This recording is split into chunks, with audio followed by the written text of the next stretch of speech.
The following is a special presentation of Tony Kurre Radio. From hot dogs to cool kitties, this is Darkside of the Pooch. That sounded like the Werewolf of London. I know, right? And he doesn't play that song anymore, Warren Zevon, if he's still alive. I think he's dead now.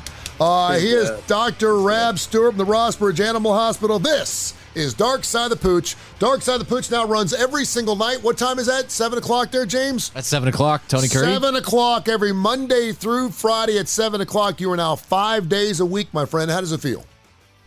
That's 3 o'clock Hawaiian. It is 3 o'clock, and I can't believe you said I Hawaiian. just made that up. I just want to be sure everyone on the islands knows what time to tune in. I cannot believe you said that, because that has to do with my first story I want to throw at you this morning. But we wanted to make sure we were doing Mondays and Tuesdays and Fridays at noon and 1 and 3. And I was like, let's just go ahead and run the thing 5 days a week and every single night at 7 o'clock here in the TKR app. And, of course, anytime on Spotify or wherever you get your podcast, Tony Kurre Radio podcast platform, you can listen to Dark Side of the Pooch. So do you know what the most common dog name in Hawaii is? Maui. Maui. That's close. It's Kona. Kona, which stands for western or eastern side of an island. And I bring that up because Bark, which is a survey company, just came up with this new study that's been 10 years in the making. 3.2 million dogs have determined that this dog name is the most popular in 35 of the 50 states. You are a veterinarian. You should drill this. What dog comes through the Rossbridge Animal Hospital with the most popular name? Bella. Bella is number 2. Yeah, Bella's number 2, Max is number 3, Cooper number 4, Daisy is number 5, but Luna, L-U-N-A, is the most popular dog name in 35 states. Is it the most popular in Alabama? In Alabama, it is Bella, Max, and Cooper. Okay, see, I got Bella from my state now. You got to give me credit there. There you go. And there's one other state that does not have any of those 5 dogs as most popular, and that is Mississippi. Would you like to take a guess at what the most popular dog name in Mississippi is? Rebel. It is Sadie. Okay. No, you'd think it'd be Rebel, though. What about Jennifer from Human Resources? Jennifer from Human Yes, Linda from Human Resources. That's great. You just heard from James Michael Keats. We're going to have a Cody update. I know that you have a brand new customer with Cody, the Australian Shepherd. It's James Michael Keats, brand new puppy dog. He is loving on that dog, so we'll get into that story. Before we get anywhere, again, info@tonykurreradio.net. Great email, some killer emails specific to Dr. Rab Stewart, too. We got some ladies that want to know some personal stuff about Dr. Rab. We'll get into those coming up. info@tonykurreradio.net. We'll talk about that. Of course, again, you can hear our show every single Monday through Friday at 7 o'clock. I was just telling James Michael Keats, this is probably my funnest show to do because I know we have some good laughs and great emails. It's a great show, so make sure you continue to listen up. And also, of course, on Spotify or wherever you get your podcast. Last week, you were talking about the influenza situation. How are we looking at influenza right now with kitty cats and doggies in Alabama? We had a Zoom call last Monday night. So we have not had a show. We have not produced a show since we had the Zoom call. Mm-hmm. So I think it might be good to give just the key points. The Zoom call that we had was with Dr. Sidra Crawford, who is she works at the University of Florida Vet School, and she discovered the influenza virus that's going around now. Uh-huh. So the high points, the symptoms are coughing, sneezing, and runny nose. Yep. This might help some of the frustration with owners because we now know that dogs are carriers and are able to spread this virus for 2 days without symptoms. So, a lot of the frustration is my dog went to board, it was fine, and now I'm picking it up and it's sick. I understand why, but so everyone wants to point the finger at the facility that it came from. This is the facility's fault. It's really not. Yeah. because they don't know if the dog has flu because it has no symptoms. So maybe maybe it boards for a day and then it goes home. Well, it wasn't coughing then, but it was still spreading the virus to all these other dogs that it came in contact with. And they can spread this in a 20-foot radius. Wow. So, that's how contagious it is. Dogs do not cover their mouths. They're always barking and drooling. So, they're just fountains of disease in this case. The incubation period is 7 days. So does this sound like something that humans have just reached, that humans just went through? Exactly. I mean, have you ever have you had any other type of infliction on animals from a disease standpoint that there were no symptoms for 2 days? Well, no, this happens. This happens with respiratory diseases, but especially with this one, we know for a fact that this is how the disease behaves. Wow. And so they're going to get these symptoms, and the symptoms are going to last for 14 days. Yeah. And there's really not a whole lot you can do. We do put them on an antibiotic to prevent secondary bacterial infections. But as far as a cough suppressant, the virus doesn't really respond very well to antitussives. So like cough medication, it doesn't respond well to that stuff. We are putting these dogs on an anti-inflammatory, but that's only going to help, marginally. Mm-hmm. The cough's going to last for 14 days. If they make it through the first week without getting really sick, then they're probably going to be fine. But a lot of these unvaccinated dogs and older dogs, there's a decent chance they're going to develop pneumonia within that first week, and they're going to have to be hospitalized. After we can confirm a positive, these dogs need to stay at home away from other dogs for 4 weeks, because even though their symptoms go away, just like they're shedding the virus 2 days before they have symptoms, they are still shedding the virus up to 2 weeks after their symptoms go away. So any positive case we get, we are mandating that they cannot come back into our office for 4 weeks. For, if they have an issue with the disease or they're really sick, we will go out to the parking lot and see them for something. But they cannot be dropped off and left at our facility until they are 4 weeks out from the disease. Wow. So I think those are probably the most pertinent medical facts that clients would want to know. And you're all over it. I mean, you just had a huge meeting, and that's why we love you. Ross Bridge Animal Hospital's Dr. Rab Stewart, at Ross Bridge on Twitter, the Ross Bridge Animal Hospital on Facebook. 208-0301 is their phone number, 208-0301. And also, I think some confirmation here from the CDC, just in case you're wondering, over the last couple of days, they still are not sure. They say it's a very low probability, but as an abundance of cautionary measures, we still don't know if humans can pass the monkeypox off to our pets, but they're saying if you do have monkeypox, you probably want to stay away from your animals because they just don't know yet. So it's another information you get here on the Darkside, the Pooch, which you can hear every Monday through Friday at 7 o'clock. Let's get into some mutt mail real quick. Lily in Memphis wants to know, what is Dr. Rab's favorite breed? Well, I mean, I guess if I'm being honest, I would have to say the Cavalier King Charles Spaniel is pretty high in the running, and that is not mainly because I have never been bitten by one. And really? I have never had one. Cocker Spaniels are kind of biters, aren't they? No, Cavalier King Charles Spaniel, not a Cocker Spaniel. Oh, okay. I have one of the worst bites I've ever received is by a Cocker Spaniel. Yeah, but the Cavalier King Charles Spaniel, I have never met a mean one. I've never, and that's what it's all about for me. I don't care. I just don't want to get bit. And so most other breeds have at least tried to bite me. They a lot of them haven't landed a punch yet, but most of them have tried. That's why they are my favorite. info@TonyCurryRadio.net. Send us your emails. Emma from Little Rock wants to know, has Dr. Rab ever had a house moment from the TV show House? In other words, you get an animal in, you just can't figure out what's wrong with it. I mean, that happens in veterinary medicine. Probably more than we would like for it to happen. And the main reason is because our field is a lot like pediatrics, and we get no information. We get very little information from our patients. So we end up running a lot of tests, a lot of diagnostics, blood work and x-rays and ultrasounds and PCR panels and stuff like that. We rely heavily on diagnostics. I mean, I've had human doctors tell me they wish the patients wouldn't talk to them because a lot of times that leads the doctor astray. So I can see that, but we have really good resources where we have internal medicine consults and dermatologists and oncologists that we can bounce stuff off of. But we have house moments, and that's why we have places like teaching hospitals like Auburn and Tennessee and Mississippi State and Georgia and Florida. Because I mean, just like any other healthcare provider, sometimes we hit a roadblock. Yeah. But we have a lot of good resources that we can call on. Can you break into a car to free a hot animal? Your answer coming up here in the state of Alabama and all over the country in just a few minutes. Also a Cody update. James Michael Keats will be talking about his brand new pup. Josh in Dallas says he knows humans pass gas 12 to 25 times a day. I didn't realize it was that much. I know that we pass gas in our sleep. Been there and done that. But he wants to know, he knows dogs toot too because he's heard it.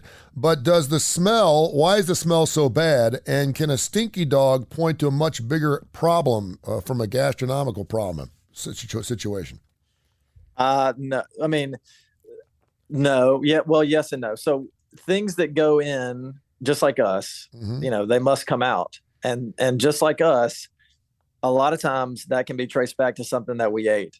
So if a dog has a problem with really stinky gas, it doesn't mean that you're feeding them bad food or, low quality.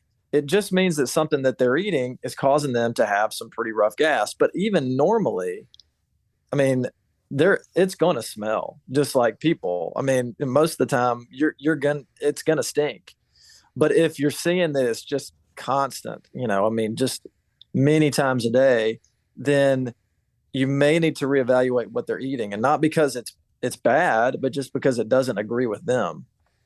Okay. Well, there you go. Josh in Dallas, there's your answer there. I thought an interesting thing, this is obviously an issue, and I got the look yesterday. I had both my dogs. I was stopping in at a 7-Eleven. I did turn the car off. I had the windows down about 6 inches, and I was walking in for like three minutes, and I came back. We were in the shade, and some woman looked at me, and I was like, whatever. And I got back in my car. My dogs were fine. But the question has come, is it okay to break into someone's car that obviously you don't know if you see an animal in there and the windows are up or even cracked? In most cases, it is legal as long as you don't do any more damage than you have to, and you give it ample time. I don't know what that ample time is. The Hot Car Index through the Weather Channel says that after 15 minutes, the temperature goes up 15 degrees inside the car, and after 30 minutes, it goes up 34 degrees. So if it's a 90-degree day, you can do the math. What is the situation when there is an animal in a car and it gets too hot? Can it be saved? What happens for heat stroke? And just kind of expound on that a little bit. It depends on how long they were in there. Heat stroke will start off usually causing them to vomit will be the first, vomit and be lethargic will be the first signs that people notice, other than panting. But panting doesn't have to be a sign, that they're in heat stroke. Panting just means they're trying to cool themselves off. Yeah. So dogs will vomit. They'll become lethargic. They might become ataxic or dizzy. But one of the most fatal things that happens is it can mess with their clotting times, and they can go into disseminated intravascular coagulation or coagulopathy, and that just means that their blood begins to clot in the veins, and it uses up the vessels, and it uses up the clotting factors. So then they're no longer able to clot their blood.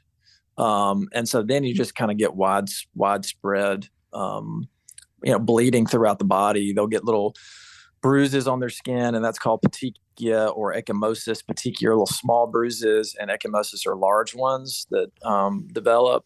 And, eventually that will lead to multiple organ failure and then death.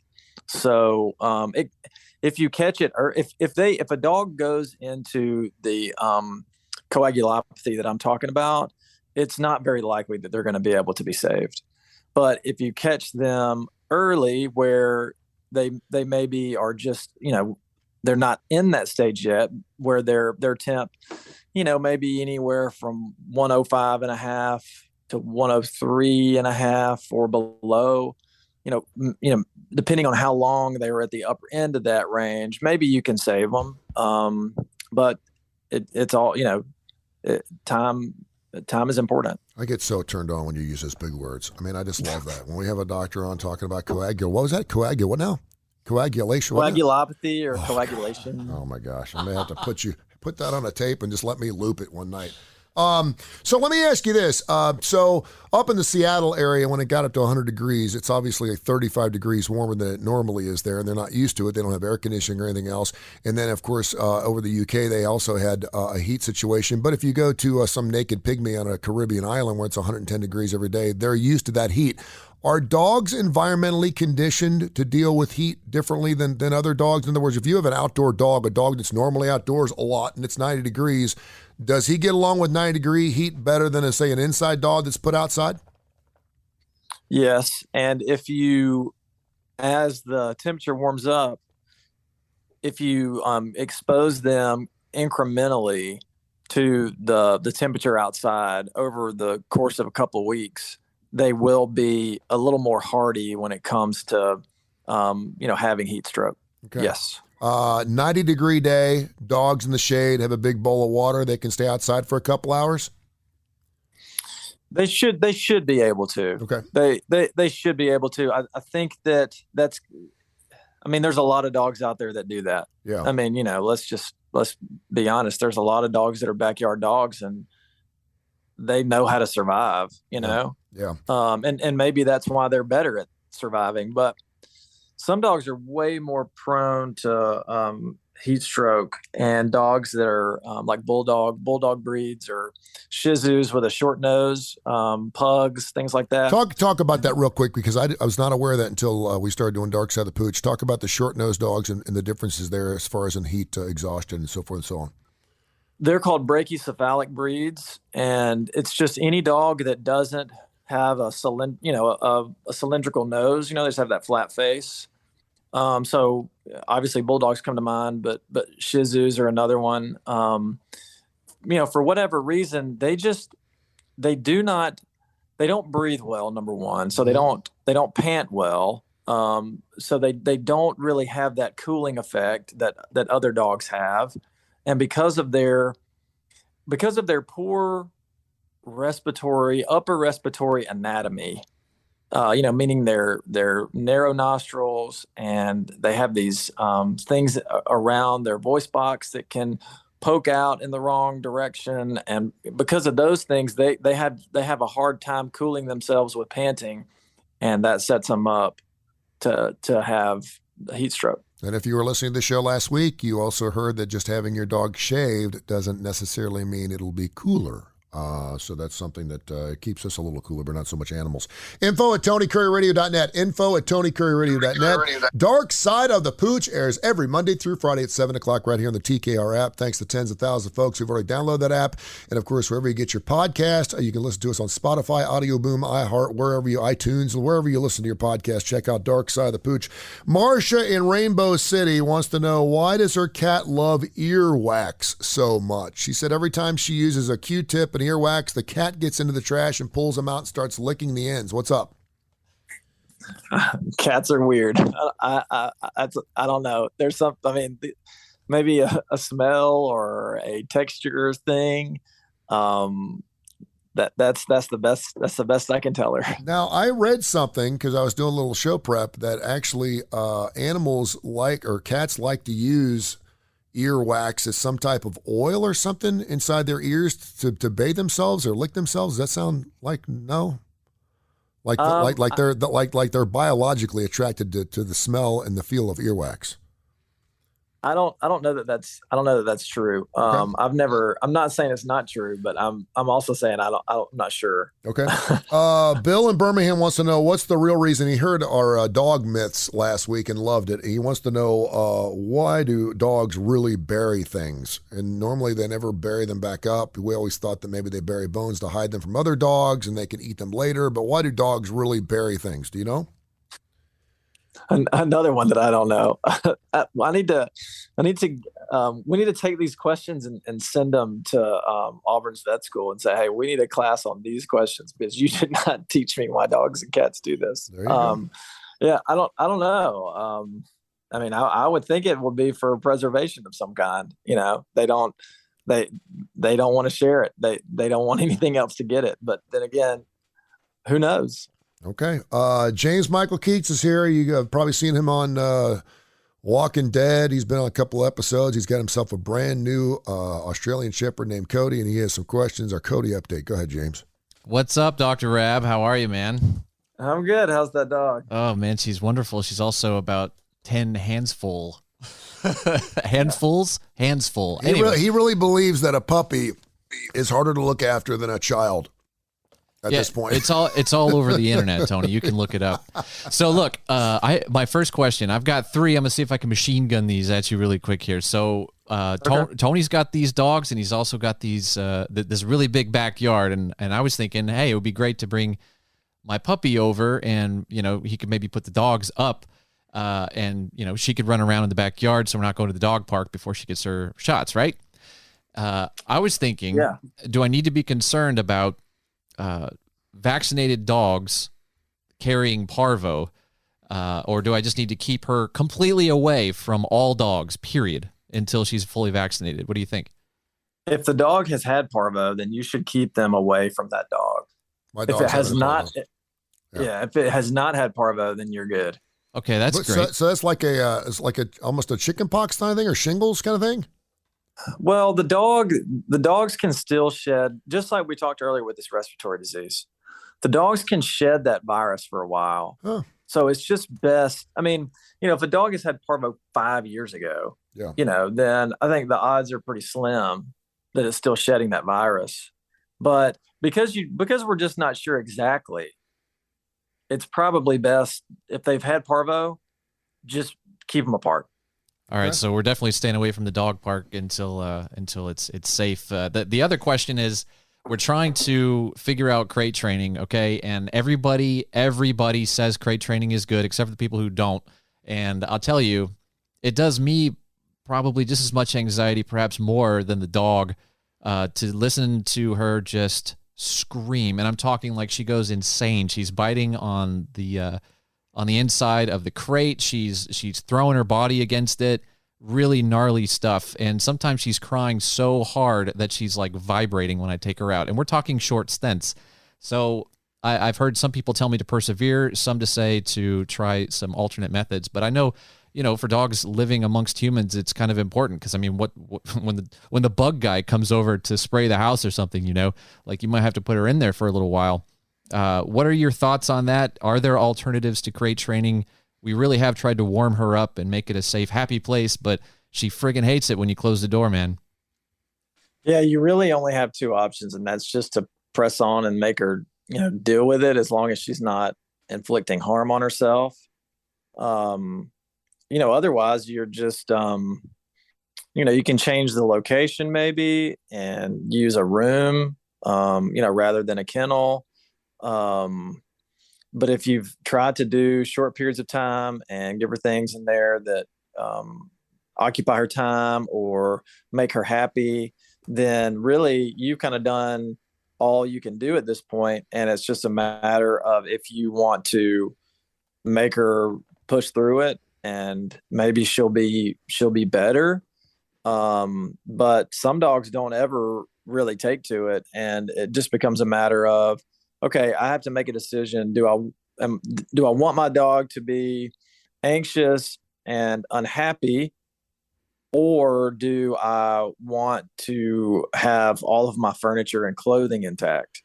And talk just a little bit about the human aspect of this as well, because this does go along with having a baby. If you're up every single waking moment of the evening because your baby's cooing or making a sound, you're never going to get any sleep. And then the joy of having that animal is not as fun as it should be. Can you talk a little bit about that? Because sometimes it plays into what you need too, right? Yeah, the advice that we got from our pediatrician was, when you get to a point where it's time for them to cry it out, and that's obviously not the day you bring them home from the hospital, sure. And I don't remember the age. My wife would remember, but we'll just forget that part of it, because I'm talking babies here. But there did come a point where the pediatrician said, okay, now it's time for them to learn that you have to sleep, and it's time for them to go to bed. So he said, start out, take your baby, put them in their bed or crib, and let them cry for 5 minutes, and then go get them, and do that for a night. And then the next night, let them go for 10 minutes. And then you just incrementally build that up until, you're like at an hour. And then they're not going to last that long. I mean, that baby's going to be asleep. Yeah. So I don't know if it perfectly translates to dogs, but I mean, that's something that, could be attempted. She definitely gets worse as time goes on. And like I said, at that point, like, I don't want to leave her alone because she starts throwing her body around. And I know that the crate, I mean, it's one of those wire crates, and we've got it with the divider, so it's the right size. She can't get a good running start or anything, but it doesn't look healthy. But maybe it's just because I'm not super experienced with it. But I'm telling you, it looks and sounds freakish, and I think she could end up hurting herself. So I get super nervous, man. I was crying and shaking myself when she was in there. And well, if you don't want to leave her, if you don't want to leave her in the kennel, then if you're worried that she's tearing stuff up with her mouth, then I mean, get yourself a basket muzzle, make her wear that, and that way she can still drink. She can open her mouth and pant. It's not going to put any pressure on her face. It won't be a problem at all. If you're worried about a bathroom situation, and that's why you have her in the kennel, well, then that's something you just gotta have to live with. She's gonna go to the bathroom in the house, most likely, unless she's already trained not to. Yeah, definitely a struggle, which is why we were very interested in the crate training, because they sort of go hand in hand. Last one is an easy one. How do you feel about cow hooves with dogs and puppies? If you're there and you can watch them, and as it gets to a size where you worry that they could swallow it, then you just need to take it away. But it's not going to splinter or do anything like that. It can hurt their teeth. If it's hard enough, they'll break their teeth on it, and so that's another concern with them. But the two main concerns is they are gonna cause some trauma in their mouth, because they will. Or they're going to swallow them. Then you want to take the hoof off the horse or the cow first, right? That's preferred, because the animal. Screw you over there, nod your head. The animal may not want to be chewed upon. Yeah. If the hoof is still connected. Let me ask you this, because you're a veterinarian and you're asked a lot of questions about animals because you have the answers. I have told James, I've had dogs my entire life. I've had puppies, I've had kittens, I've had gooses, I've had ducks, I've had chickens, I've had goats, I've had baby everything. And it's funny because as a parent, I see what he's going through with his first animal, and I just want to keep my mouth shut because I know the first time is always the most difficult. And by the time you have your third dog, you're like, that damn thing is staying in the crate tonight. I'm going to bed. I don't care if it cries all night. So, be careful. We all have different parenting skills, and it's a beautiful dog. Cody's just like the color on that dog is just fantastic. Real final question, and you wanted to mention this too, the zoomies. He said that Cody gets the zoomies around 8:30, 9 o'clock at night. The dog just goes crazy, and they have to stay away from it because it wants to bite and play. What's up with that? She turns into Satan, Dr. Rab. Yeah. Yeah, they do. And I mean, your best just to stay out of the way.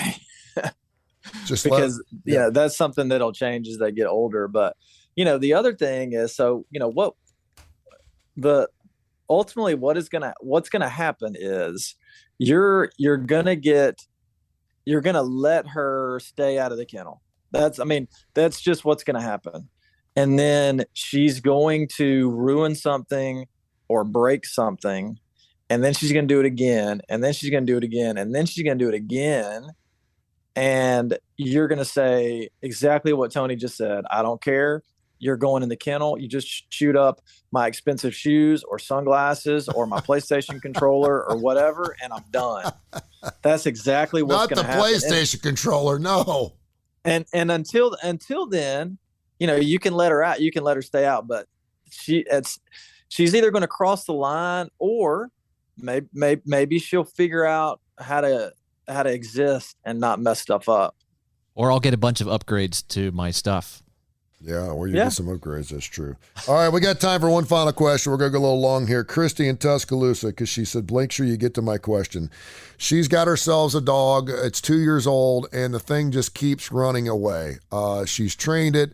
They love on it. It's a great indoor dog. They love it. But the dog, as soon as it gets outside the house, it is running down the street. She's starting to get her feelings hurt. She always feels like, if the dog doesn't want it and it never comes back home, they have to go out and look for it. What's up with the dog that keeps doing that? What does that mean? My dog does it. And my dog came from the streets. So I've just always thought that it's because he, just for the first several months of his life, he just ran around wild. Yeah. So I don't know if that's the same case with this dog or not, but there are some days that I have the same feeling that if the dog doesn't, if you want to run away, you go ahead and you run away, and, maybe we'll be here when you come back. Maybe we won't. That's what because you do with your kids, right? When they're 13 or 14, exactly. Go ahead. Good luck. We have, we invested in a fence around our yard for this dog, for our dog. And so, sometimes you just have to come up with physical barriers or underground electric fences. What's too early for an underground electrical fence? Is it too early for a pup? Oh, it's 12 weeks of age. That may be something you can do in the back there, man. Yeah. All right. Dr. Rab, as always, very entertaining. I love it. It's fantastic. Your show airs every Monday through Friday at 7 o'clock. Go to the Rossbridge Animal Hospital if you're looking for a favorite veterinarian. He's the best. I take all my dogs there. He could move to Arkansas, and I'm probably going to be traveling. He's the best. 208-0301, 205-208-0301, or RossbridgeAnimalHospital.com, and, of course, also on Facebook and at Rossbridge Vet on Twitter. Doc, thank you so much. I appreciate you, and we'll catch up next week. Thanks, guys. See you Thank you, bro. This has been a special presentation of Tony Curry Radio.